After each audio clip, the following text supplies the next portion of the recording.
Yesterday, I was talking with a new student of mine. Her name is Kelly, and we were talking about this thing that happens as creative people, and I think just as human beings generally, where even when we know what we want, we know what kind of artwork we want to make, we know what kind of music we want to play, we know what kinds of stories we want to write, we give it a go. We make one painting in that kind of style or using that technique, and then our dirtbag brains say, great, well, you've done that now, let's try something new.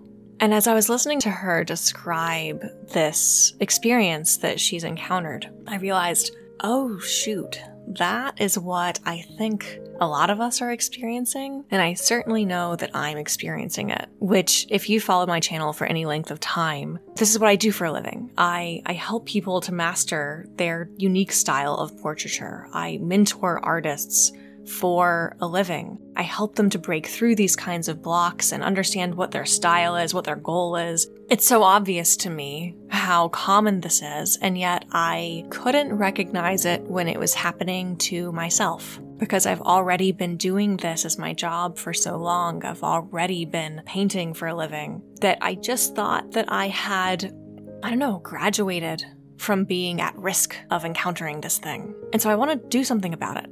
And I want to share with you all what that process is going to look like. So I have this idea to put together a series that I will air on this YouTube channel where I put myself through the same curriculum that I put my students through. I help myself work through the same challenges, the same blocks. I give myself the same structure. I hold myself accountable in the same way. I put myself on the same timeline that would be necessary and share it with all of you. So in today's video, I want to talk about what my backdrop for this challenge, this project looks like, where I'm at in my painting practice right now. So this painting that you're watching me put together is one that actually came in response to a pretty typical problem that I see painters encountering, which is setting yourself up to paint off of an incredibly difficult reference that's hard to turn into a vision for the painting you want to make. In this case, the painting I was working on before this one was one where the face was entirely in shadow, but there was a little bit of reflected light coming into the face. Not enough to be a genuine light source, but just one that would make the value structure and the color all really difficult to paint. And I found myself trying to solve this problem by the seat of my pants a little bit and realizing midway through the painting that I really didn't know what technique I was trying to stick to. I was just throwing stuff at the wall for this particular painting and becoming increasingly frustrated. And so I finally put that painting away and I reminded myself, here's the kind of reference that you are set up for success with. The reference for this painting, it has a certain amount of light, it has a certain level of distinction between what's in the light and what's in the shadows. There is a really strong reflected light or fill light that's on the shadow side of the face, but it's not a challenge that I can't overcome in a way that I'm satisfied with. And the way that this model is posed and the way that she is lit means that I essentially know what technique to use to carry me through to the very end of this painting. And even if I deviate a little bit, I know that I'm still on track because I know what it means to be on track with this kind of painting. I've just done enough of these in my career so far. But in general, there's a few different techniques I find myself going to when I start painting. There's what you see in this particular piece, which I would describe as something of a hybrid.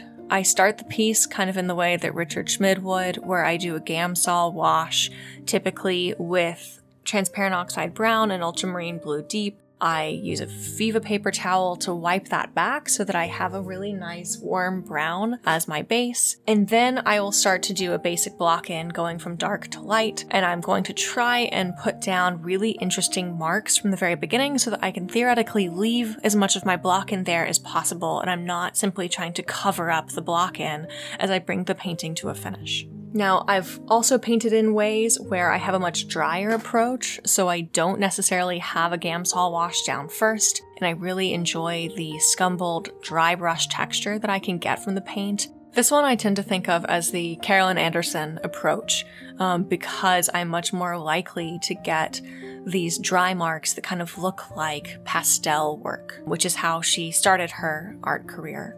And then there's kind of this like Kwang Ho tonal painting series that I've been toying with that is probably closer to the Richard Schmidt approach, but it's really challenging that I'm changing and inventing a lot of color really deliberately. So while the technique of putting paint to canvas might feel really familiar, the process of composing the image is really different and incredibly demanding. It takes a lot of brain power to work through that. And so I have these like 3 overall techniques that I tend to bounce between. And the question is, which one do I choose? Because what I realize is happening in my own work is that I will create a piece using one technique. I'll say that's great. What am I going to do next? Let's do something new and challenging and interesting because I like being challenged and I want to be interested in what I'm doing. I mean, all of us do, right? But one of the very first things that I tell to artists that I start working with is we need to get really clear on your goal for your work. And I've talked about this before. I've talked about using Pinterest to create vision boards.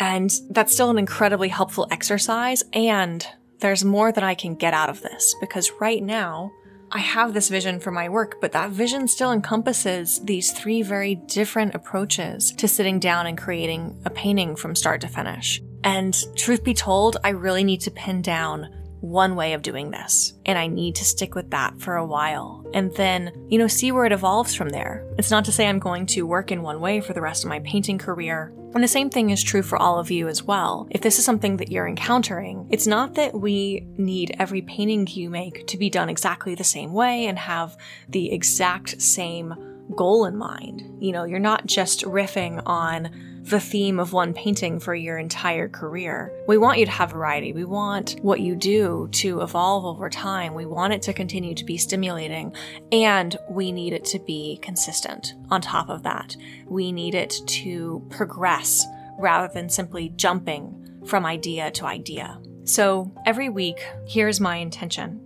I want to take you through each step of this process of me turning around 10 paintings that are consistent in their technique, in their style, and they reflect the kind of work I really want to make. My intention is to show you all of those pieces, regardless of how successful each one is, and talk to you about what I learn in them, but also to show you the steps that aren't necessarily at the easel. The steps of looking at other artwork, the steps of identifying exactly what my goal is and why, of talking about the paintings that I want to have inspire the work that I do. So if you have questions about what this process looks like, let me know in the comments because I would love to speak to those in the upcoming videos. And if this sounds like the kind of structure that you're needing, whether you can listen to this video and already tell that's a fit, or whether you're somewhere in this series that I put together and you realize this is exactly the kind of thing that I need help with, let me know. I have more information on my mentorships and how they work, as well as a link to apply to see if we are a fit to work together down in the description, and I would love to hear from you. So whether it's questions in the comments or reaching out about the mentorship, I'm excited to follow up with you. And until next week, happy painting.